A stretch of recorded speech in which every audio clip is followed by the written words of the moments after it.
YouTube. Um, Jackson, please excuse the background. I don't have my green screen yet. That is on its way. So you're gonna have to see all of the adventures of moving. All good. All right, Jackson, it's go time. Hit it.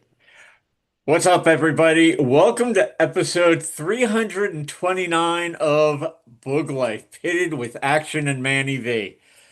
Manny, I hope you were enjoying your time down in Baja because it's been Arctic hell here in the continental United States.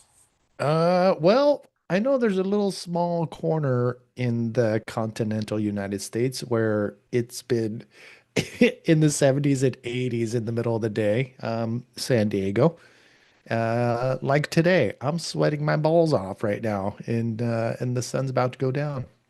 Well, fortunately, it's warmed up a little bit on the East Coast, but the other day when you messaged me, yeah, we had gotten a little over a foot of snow. I woke up to 9 degrees Fahrenheit, and yeah, it's just bizarre, brutal Is that not the average winter. there? It almost never snows here. We get the Oh, occasional ice storm, but this storm that we got this past weekend, I guarantee you, decades from now, they'll be referring to it as the snowstorm of 26. good Lord. Well, I'm wishing you the best. Stay And warm. and you know what? Our boogie brothers and sisters on the Outer Banks got it even worse. It was Oh so my God. bad here in the South, which is so bizarre, that Myrtle Beach Airport in South Carolina, shut down completely. Northern Florida had For the freezing cold. temperatures. Oh my goodness. Holy. Yeah. So this is kind of a JG and long. Rob are. Oh, you froze up. Yeah, my internet is not the best at the moment, which I will fix on the next one. But I said JG and Rob from New Jersey, frozen New Jersey, are chiming in. Well, this is kind of a long-winded roll into my shout out this week. This goes out to all of our boogie brothers and sisters, East Coast, West Coast, that have dealt with some really tough conditions. I know for a matter of fact, the crew up in New Jersey was dealing with, single-digit air temps, snow-covered beaches, and 37-degree water temperatures. Are they riding these waves? Yes. Oh my God. I actually saw photos today of Jason Bitzer's daughter surfing at Jenks in all of this. Where did you see that? Can we pull that up somewhere? Pull up Jason's Instagram, bits and pieces. Okay, pulling it up now because I want to see what that looks like surfing in the freezing cold. His daughter rocking a full suit and surfing. All right. Him and his wife Beta, both, former pro bodyboarders. Their oldest kid, their daughter, she's got the water bug. All right. Like, can we share that really quick? I don't Just, think it'll hurt just, to share it. all right. It is insane that there are people that live for this. They love it. So this is the Jason Bitzer, Bits and Pieces. If you want to follow him, he's got a lot of good content in there. But so how cold is that right there? 37-degree water. What? Yep. Well, You it know, is. all It those is. crazy stories I've been telling you for decades about, chasing waves during the winter in New Jersey and the U.S. Northeast and on the Oh, East Coast in general. Yeah, 37. look at that. I didn't realize he was on that wave right there. Yeah, you're talking about hypothermic conditions. Well, I mean, what he calls it in his description, he calls it the kook repellent. well, that is true because the best waves you will ever score in New Jersey, besides hurricane swell in like September, October, is during the dead of winter. And it takes a very special kind of person to be willing to put on a 5 mil wetsuit, gloves, boots, hood, and jump into 37-degree water temperatures when the air temperature is already below freezing. Oh my God.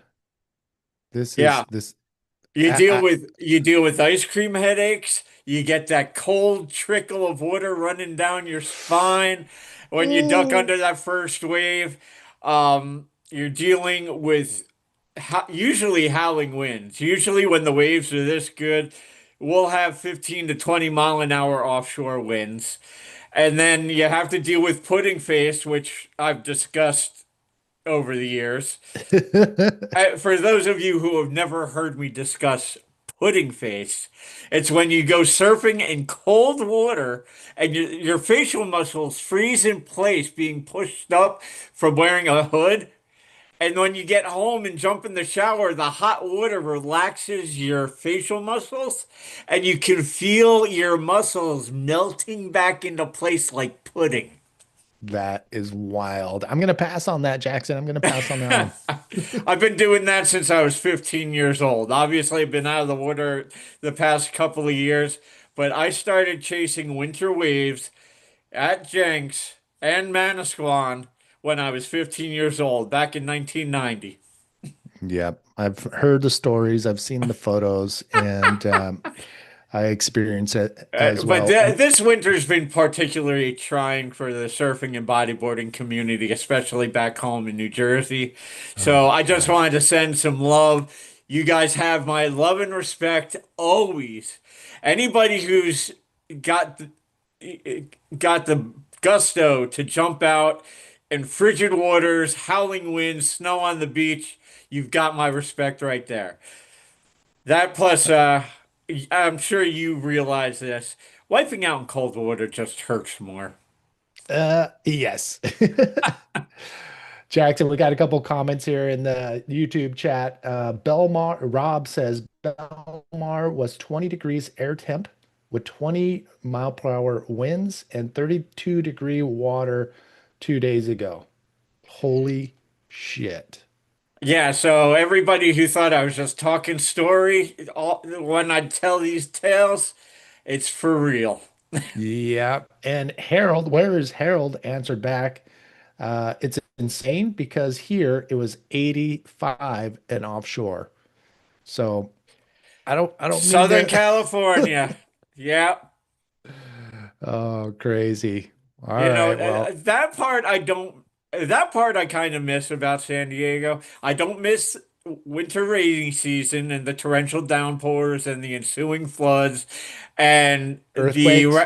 the right-hand lanes of the I-5 looking like a Yoo-hoo river, but there are waves. Yeah, there are waves. You might have to wait 72 hours to go ride them, but Yep. there's pros and cons no matter where you ride.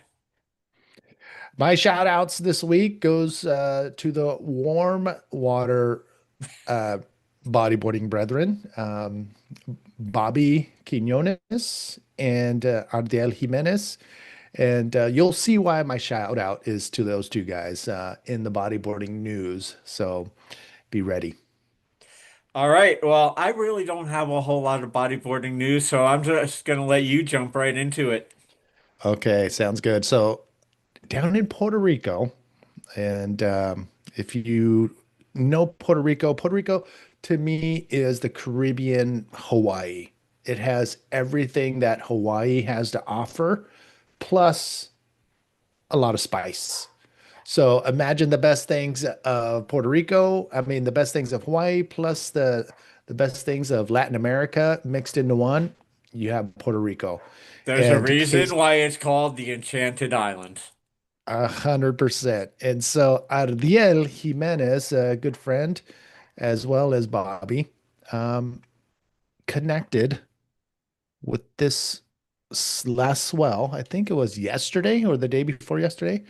But holy shit, this wave is called gas chambers, and this is probably as big and rideable as it can get, is my guess.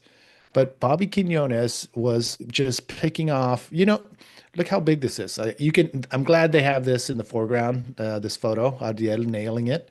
Took this photo, but it gives you perspective on how big this wave is. Bobby, there's some bodyboarders, not me, who feel comfortable at this size. This is their fun size, and anything bigger, it's even more fun. So, yeah, as you can see, Bobby Quinones absolutely scored this day with this is one of many waves that he had that day. And Gas Chambers, Puerto Rico was on fire yesterday, I believe, and the day before. But also, it wasn't only Adel Jimenez. If I Google or search on Facebook, Surfline also gave shout outs to Bobby Quinones on a post on their Facebook page. And I think it is, yeah, this might be it. Yeah, here we go. Let's get this in full screen. Can you guys see that? Yep. All right. So yeah, Gas Chambers was just here goes Bobby, the backwash hitting it. And he was talking about, I saw one of his comments somewhere where he paddled out and thought he had waxed his board, but his hands were slipping off the rail in these monster barrels. Oh no, never a good time when you forget to wax your board. N- No, but I mean, look at that. Anyone else in that barrel hitting that freaking backwash is dead. Let's see if I can just put it into the spot where that backwash hit on that drone shot. Oh, did I miss it? Yeah, like right here. Anybody else? Good night. I would have like nose dove and then hit the sandbar and then rolled all the way up onto the beach. They would have been dredging my broken body out of the water. Totally. But Bobby Quinones and Ardiel Jimenez were on site doing their thing.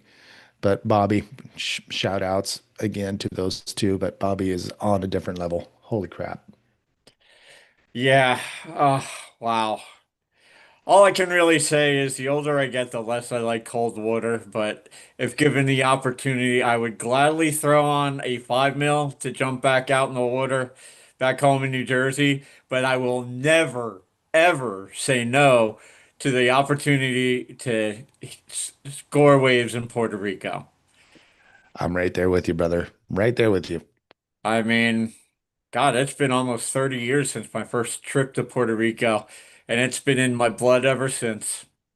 I mean, how far is the flight from New Jersey to Puerto Rico? It's not far at all. I think it's like a 3 hour flight. Oh my God, three And hours to and paradise. it's usually a fairly inexpensive flight too. Hmm. We got to figure out how to get back down there. I mean, shoot, when I went down for the first time in 97, one, I flew on Carnival Airlines, which no longer What? exists. Oh my God. Not only did they feed us on the 3 hour flight, they had extra meals and let us, like the crew of surfers, including me, have extra meals. Oh my God. Just like on the cruise ship, they feed you. Yep. And if I remember correctly, I paid $300 round trip. Damn.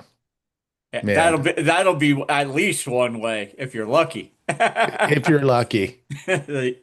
Yeah, the airlines have kind of gone nuclear mode over the decades. Yeah. So, But I mean, Puerto Rico's still there. You just got to pay for it. but yeah, I said I didn't really have any news. Honestly, I'm just counting down to the pipe contest at the end of the month. February Yep. 26th through I believe it's March 5th. I have to double check the date, but I can't wait. You know, we get into February and I we start counting down towards the pipeline contest, and I just jones to be there that much harder by the day. Yeah. Yeah. Yeah, Same. that there are two places in the world that on an annual basis, in the back of my head, the hamster wheel starts turning. How can I get back to these places? Hawaii and Puerto Rico. There's Yep. just something about scoring waves on islands. that is truly magical. I'm right there with you. And for everybody who's watching this, I highly encourage you to look into throwing down money to a trip to Hawaii and or a trip to Puerto Rico. If you've got the extra coin, pull off both. Ooh, yeah. And if you do go to Puerto Rico, Jared Houston, he's got his bodyboard camps there. If you want to go like full on, fully immersed into the whole scene because his wife's from there and he's got the camp and he's like literally now a Puerto Rican for being there so long and knowing everybody. But yeah, definitely look into his bodyboard camps if you want to go and not worry about a thing. But if you want to go solo, totally doable too.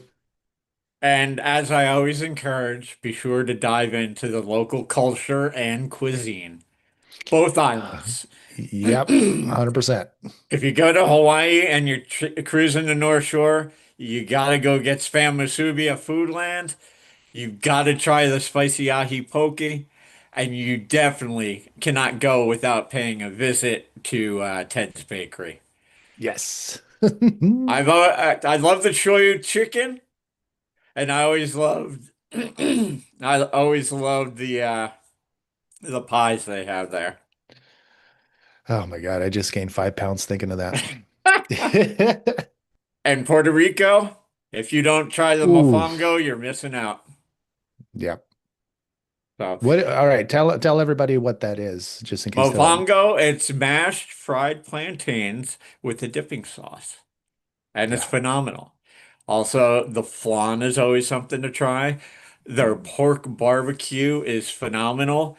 I could go on and on. I mean, God, I remember that one time you and I were cruising with Mark Dale, and we went to a bunch of different places, and I absolutely annihilated a plate of ribs, beans and rice, and coconut soda.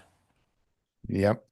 Well, I think that sounds about JG's, daily dinner. I mean, his wife is from Puerto Rico, so she's cooking it up for him all Puerto Rican style, 100%.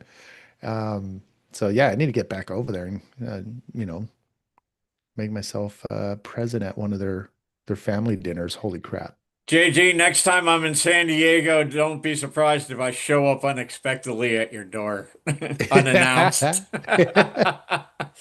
No, So, you know what? I do. JG and his wife are super cool. You know, Yeah. they were always cool with inviting me over for barbecues and stuff like that. And I can never say thank you enough. Yeah. Yeah. Hey, so really quick, I know the Margara challenge is probably on the cusp of going, I think pretty soon, right? I'll look into I it. I think so. I have to double check. I forgot what the dates are, but yeah, that should be coming up as well. Okay. Yeah, we'll double check on that.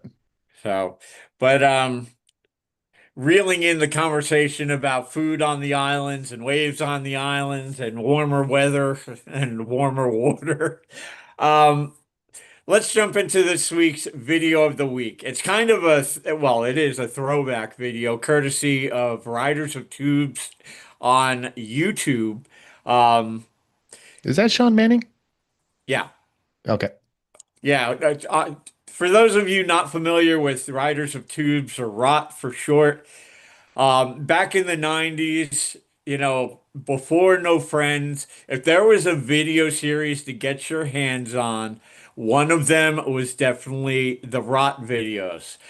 They had classic California punk rock music for a soundtrack, you know, and just epic California footage, lots of stuff from the Wedge, and they were defining videos for the time. Yeah. And, you can still watch some of them on YouTube now.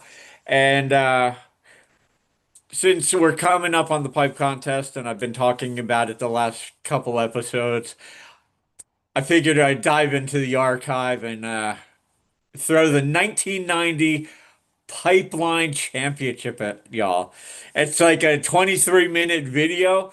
Honestly, if Manny didn't have things to do, I'd be like, let's sit here and watch the whole damn thing.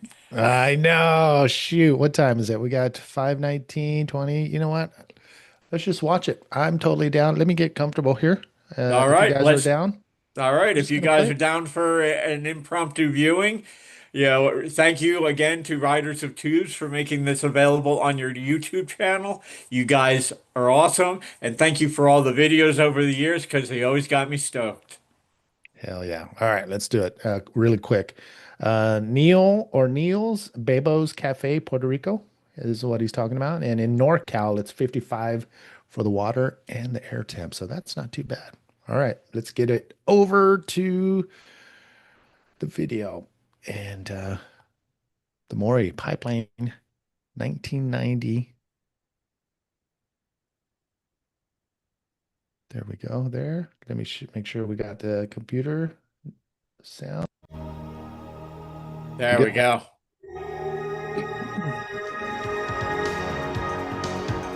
Start with the Bonsai Pipeline, one of the most powerful and most dangerous breaks in the world. Add 86 of the world's top bodyboard athletes representing 6 continents. Throw in a record high $20,000 cash purse, and you've got the Maury Boogie International Bodyboard Championship. 1990. In the next 35 half hour, years you'll see ago. competitive bodyboarding at its finest as the best in the world challenge Mother Nature. Current and former world champions Mike Stewart and Ben Severson battle it out against a talented field of the world's best. Get set for bodyboarding at the pipe. Do we need more audio? Now the audio is good.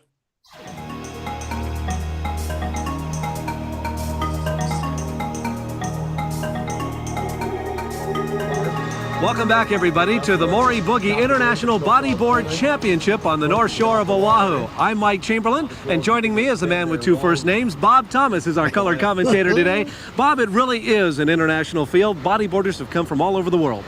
Right, we have competitors from 11 different countries here this year, one of our biggest fields ever, including Japan, Portugal, Brazil, South Africa, and Australia.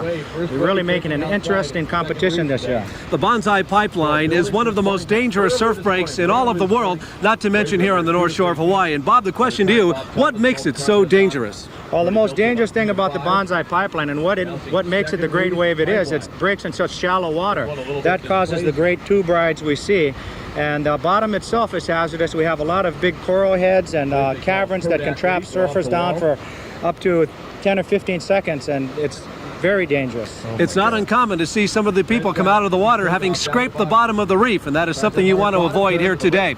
Let's talk about a couple of names that have become mainstays in the sport of bodyboarding, Mike Stewart and Ben Severson. Mike Stewart, a multi-world champion.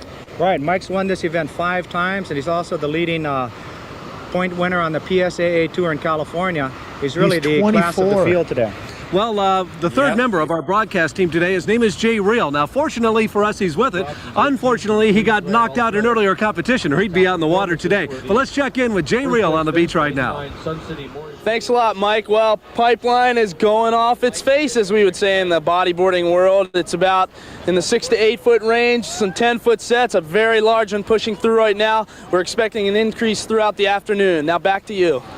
Thank you very much, Jay Reel. We'll be checking in with Jay throughout the contest for some insight and some interviews as the contest here progresses. Right now, let's take a look back at the quarterfinal action. It was hot and it was heavy at the Bonsai Pipeline. So sick. Jared Lau. Quarterfinal number 1, it was a good one. It featured Mike Stewart, Nels Velocito of Waipahu, Hawaii, Michael Von Husting of South Africa. Hold on right there, Jackson. You won't believe it, but I just got a confirmation to interview Michael Van Houston from South Africa.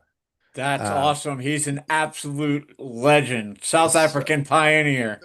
Exactly. So I'm in contact with him. We're probably going to aim for somewhere between now and Tuesday or Monday.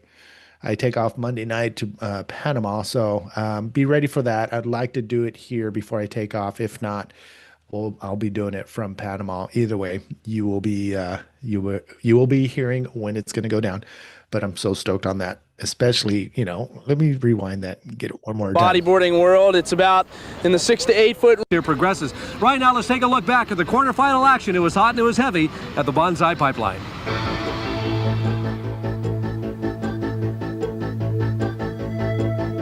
Quarterfinal number 1, it was a good one. It featured Mike Stewart, Nels Velocito of Waipahu, Hawaii, Michael Von Husting of South Africa, and Ross Hawk of Australia. Conditions were good. It was great. The bodyboarders were scored by 5 judges on a scale of 1 to 20. And Bob, what's the judging criteria all about? The judges are looking for 3 things: size of wave, maneuvers performed, and length of ride. As we watch defending champion Mike Stewart on this wave, we get a good example of just what a good ride is. Here he pulls into a nice long tube, up into a El Rolo move, and winds into the shore break. He'll finish this wave off with a nice spinner move. And another one right there for a high-scoring wave. Mike Stewart won the watching this on ESPN. Semi number 1. Nels Velocito, in his first appearance, pulled off some nice aerials like that one, but it wasn't enough to advance to the semifinals. Michael Von Husting, the South African, not able to maximize his opportunities on the big pipeline wave, but this guy, Ross Hawk of Australia, advanced into semi number 1 along with Mike Stewart. So sick. Let's set up quarterfinal number 2. Hauli Reeves, Doug Robson, Keith Sasaki, and Alexander De Pontes. Robson here is on a nice shaped wave, but just can't pull off the big maneuver. Keith Sasaki is just having a little trouble here and not putting on a consistent performance at all. Hauli Reeves, well known for his aerial moves, tries a big rolo there and looks pretty spectacular. And Alexander De Pontes, the Brazilian, really shows how it's done. A fabulous move. Oh, that's pretty to watch. De Pontes and Reeves advance to the semifinals. Quarterfinal number 3. Highland, Severson, Burkhart, and McKenzie. Burkhart, in his first pro competition, came out charging with daring moves like these. McKenzie was very aggressive but couldn't tame the pipeline. And Highland got only 2 waves. He needs 3 and didn't advance. Severson, the former world champion, masters this heat and just continues to explode with maneuver after maneuver. So Severson and Burkhart advance to the semifinals. Quarterfinal number 4. McGee, Steele, Caldwell, and Mercado. Cameron Steele's wave selection was a little lacking. Here he gets a pretty good wave, but not up to the size that the judges like. Seamus Mercado got a little too close to some of these waves, and they just ate him alive. Pat Caldwell, the veteran, shows how it's done with beautiful tube rides like this and finishing up with a nice string of maneuvers. Kainoa McGee, the new young lion on the circuit, just comes out of an unbelievably deep tube ride.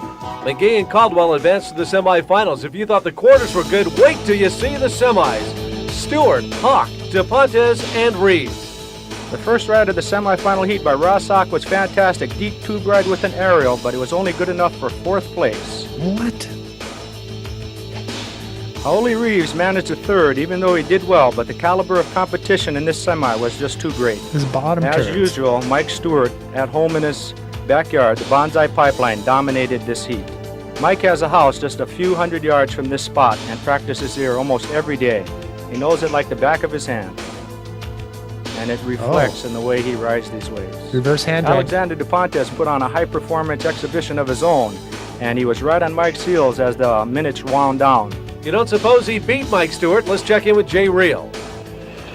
21-year-old Alexandre De Pontes from Rio de Janeiro, Brazil, just finished his semifinal heat. Alex, do you think your surfing in that heat was good enough to beat Mike Stewart and make it into the finals?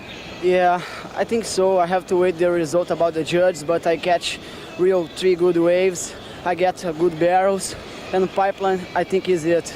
Well, the judges say he didn't surf well enough to beat Stewart, but he will join Stewart in the final.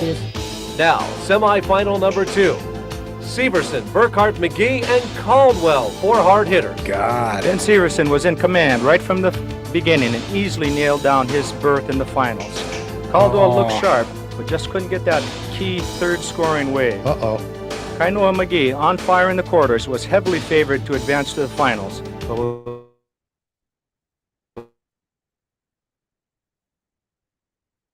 So far, Jay Reel is with Chris Burkhart. 19-year-old Chris Burkhart from the island of Kauai. This is your first professional event out there with some of the world's top guys. How do you think you did amongst those guys? I just tried my best and caught 3 solid waves, and hopefully if the Lord's with me, I'll pull through. Well, the Lord was with him. Burkhardt and Severson will advance on to the final. That was sick. Great choice, Jackson.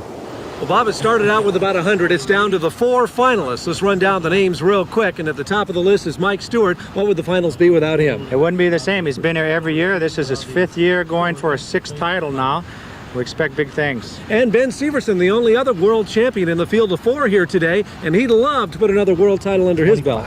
He's going for a 2nd here, and 25 years old. All year, he's trying to win this one this year to prove he's the best.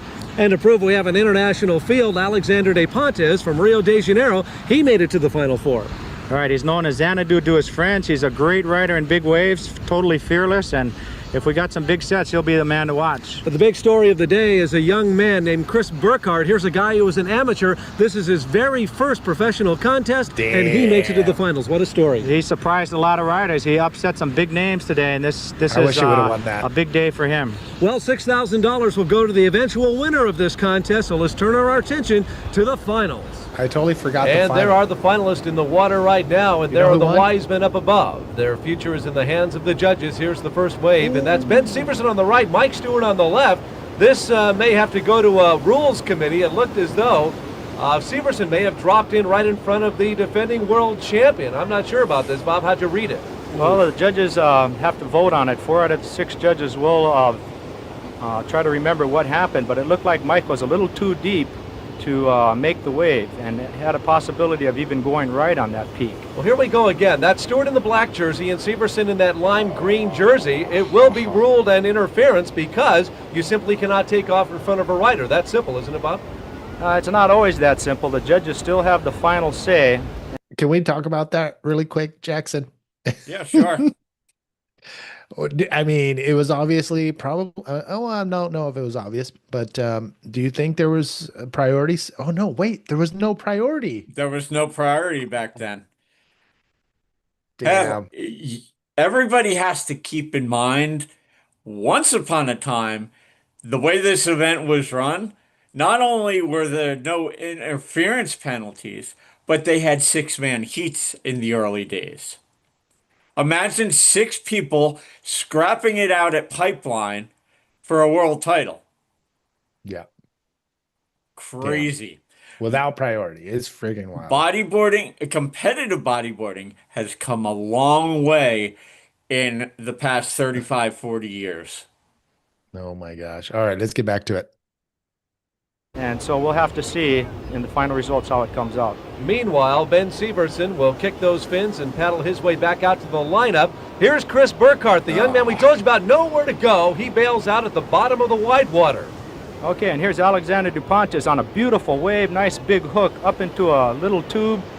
Closes out on the inside, not a real high-scoring wave. Wave selection. A lot of fans on hand here at the Bonsai Pipeline. It always draws a big crowd to watch this guy. Defending world champion Mike Stewart deep in the barrel this time, and a power roll at the top. Finds another section of white tube, and another power roll. Stewart just putting it all together. 3 great combinations on that wave alone. And you wonder why this guy defends his barrel year after year after year. Here's a replay.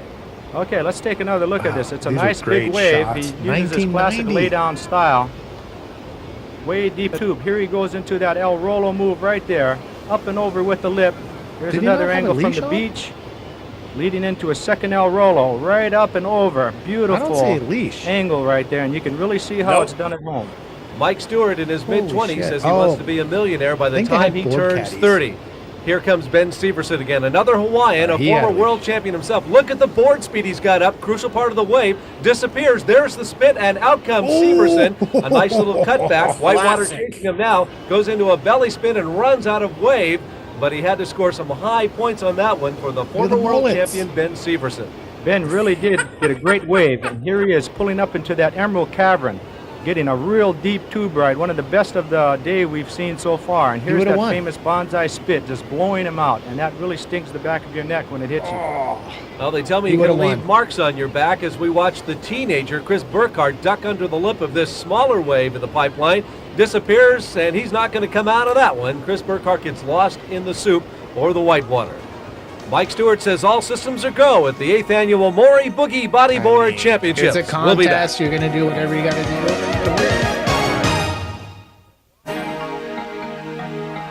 Mike Chamberlain and Bob Thomas welcoming you back to the most famous break in the world, the Bonsai Pipeline in the 8th Annual Maury Boogie Bodyboard Championships.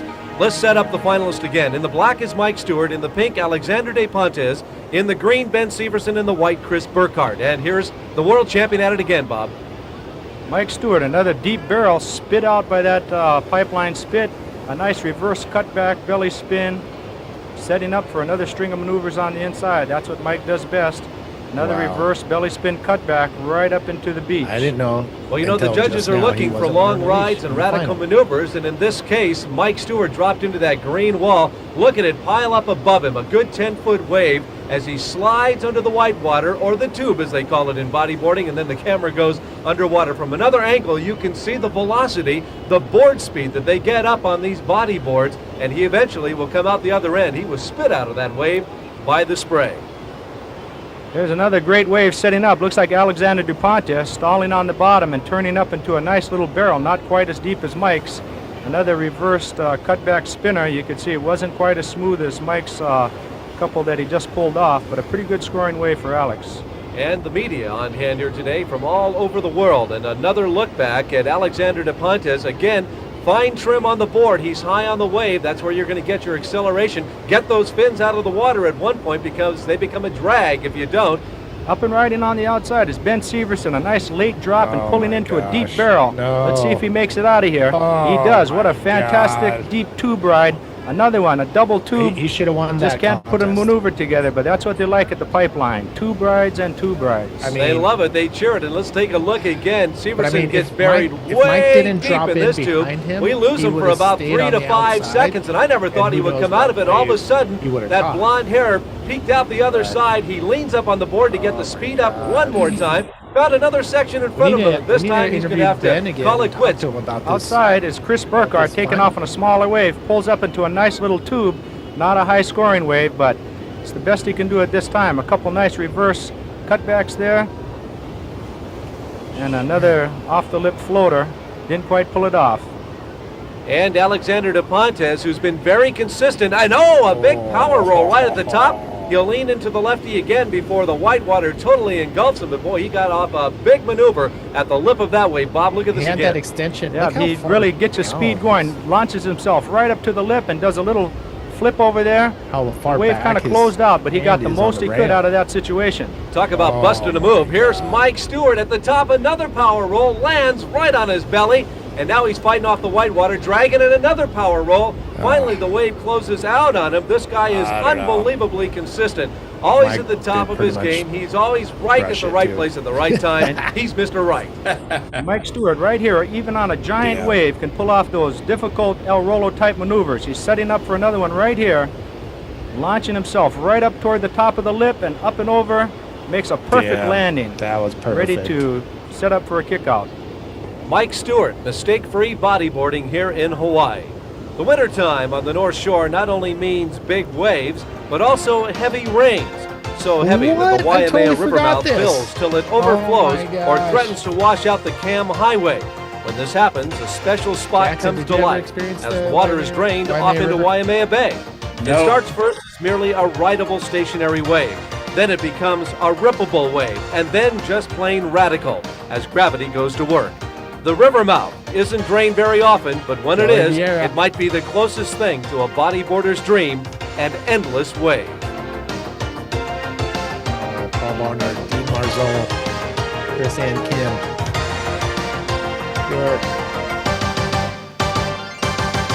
Gosh, the music's Well, I've heard of an endless summer, but never an endless wave. We are back to the finals now at the 8th Annual Maury Boogie Bodyboard Championship. The judges up above looking down on the pipeline. And Bob, here comes former world champion Ben Severson. Ben pulls into a great barrel here, really deep, but it doesn't look like he's going to come out. I've seen his board just pop through. Too bad. It would have been a high-scoring wave for Ben.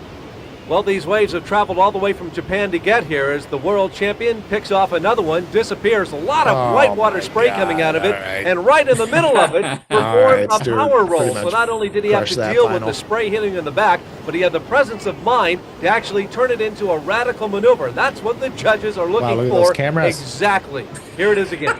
Mike Stewart here on a really big wave, pulls into a nice tube, starts to look for his launch point, and really gets a nice high air rollo. You just look at the height He was gets to this. blind He's about 3 or when 4 he went up to feet go above do the that roll. back of the wave, pulls it off, That's just paddles mind back blowing. out. I tell you, Mike Stewart takes every move to the limit. Here's Chris Burkhardt, the teenager from Hawaii, punches through the back of this smaller pipeline wave, trying to lean into it, trying to make something happen. He's kicking those fins, trying to get to the open face of the wave right now, and it's not going to happen.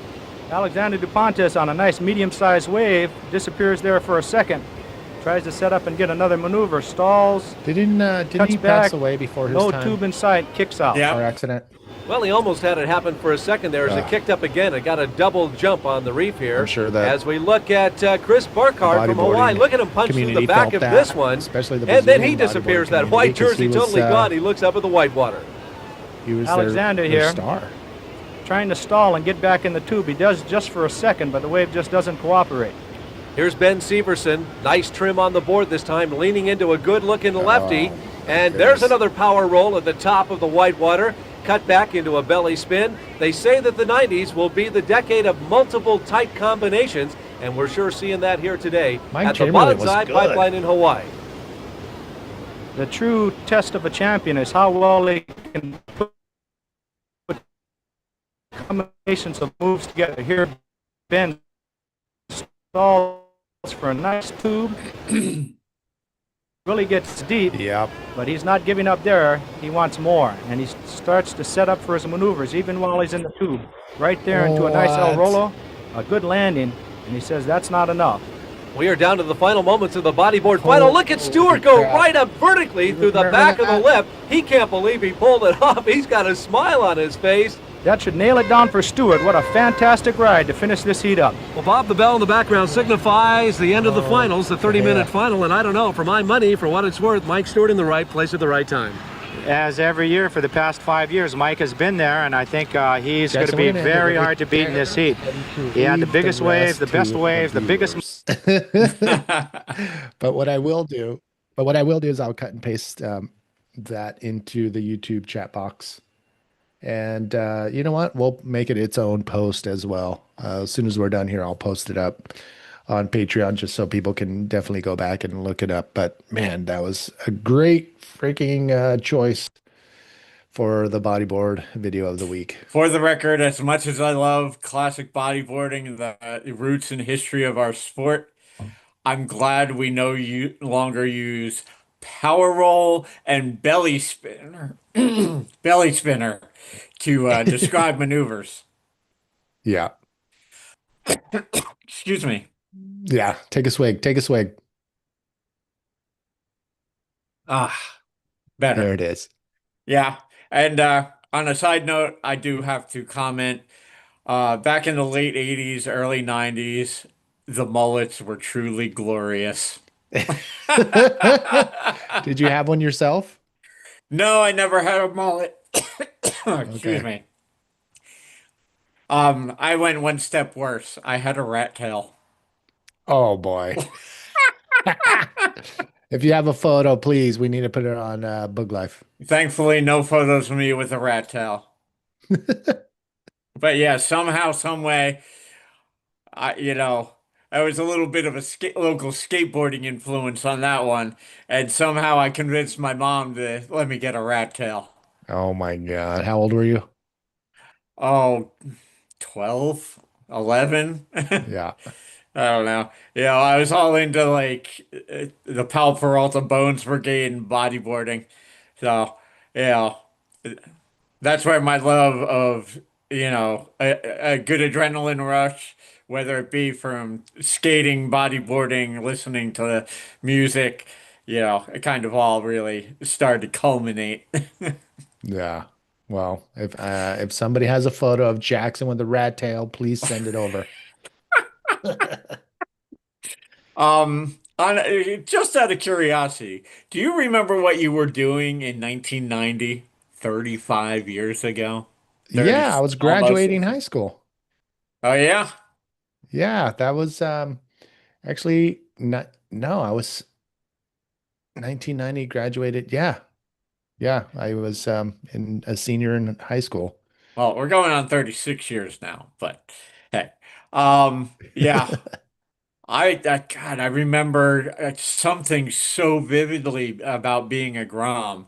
You know, rushing to the newsstand at the local convenience store Yeah. when the latest issue of Bodyboarding magazine was coming out. You know, and I would always buy two copies, one to read and one to cannibalize and hang up on my bedroom wall and in my high Yep. school locker. Yep. God, man, I'm totally getting lost in nostalgia having watched that because that would air on ESPN, Yep. and me and my boys would be tuned in. You know, it was a full-on popcorn occasion. Yeah, 100%. And I'm stoked that we got to, witness that. So, and the thing that really stokes me out is, you touched upon the fact that Alexandre Duplantis is no longer with us. Unfortunately, passed away in a car crash. The sport of bodyboarding, unfortunately, has lost several bodyboarders to car crashes while traveling over the years. But most of the guys you see in that video that are mentioned in that video are still with us. And you and I have had this conversation before, but bodyboarding is truly blessed to still have every single one of our world champions alive to draw wisdom and inspiration from. Yeah. You know what? Holy shit. That would be amazing to get them all together in just one Zoom call. Say, hey, mic's open, and just have a chat. Oh my God, that'd be like We Are the World bodyboarding edition. Totally. Totally. Yes, and I threw it back to a 1985 music reference. Yeah. So Showing my sick. age tonight. But you know what? It's all good. Speaking of which, that Yeah. brings us to our weekly motivation. And I'm actually going to grab a quote from Mike Stewart that appeared in Surfer Today several years back. And it's pretty plain and simple. Age is just a number. There you have it. Do with that what you will. Yep. So, in the meantime, I'm gonna go downstairs and dive into some cauliflower crust pepperoni pizza because I haven't eaten Ooh. dinner yet. And we'll see you guys next time around for episode 330. All right. Damn. Manny, good seeing you as always, brother. Stoked you had a good time down in Baja. I'll catch you next time around.